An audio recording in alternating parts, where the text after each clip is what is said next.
Course word के मोहतरम नाजरीन अस्सलाम वालेकुम। आज के कुछ मज़ाहिया लतीफ़ात। एक डॉक्टर ने नया क्लिनिक खोला।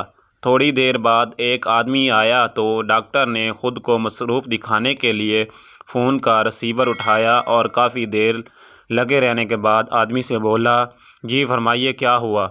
आदमी, मैं PTCL से आया हूँ, अगर बात ख़त्म हो गई हो तो कनेक्शन एक्टिव कर दूँ। डॉक्टर अपने दोस्त को अपनी नई इजाद के बारे में बताता है। डॉक्टर, मैंने ऐसी क्रीम बनाई है जिसको लगाने से 40 साल की आंटी 20 साल की लगने लगेगी। दोस्त, फिर तो ये क्रीम बहुत बिकती होगी। डॉक्टर अफसोस के साथ, यार बिकेगी तो तब जब कोई आंटी अपने आप को 40 साल की समझेगी। डॉक्टर मरीज़ से, अगर तुम मेरी दवा से ठीक हो गए तो मुझे क्या इनाम दोगे। डॉक्टर मरीज़, साहब मैं बहुत गरीब आदमी हूँ, कब्र खोदता हूँ, आपकी फ्री में खोद दूँगा।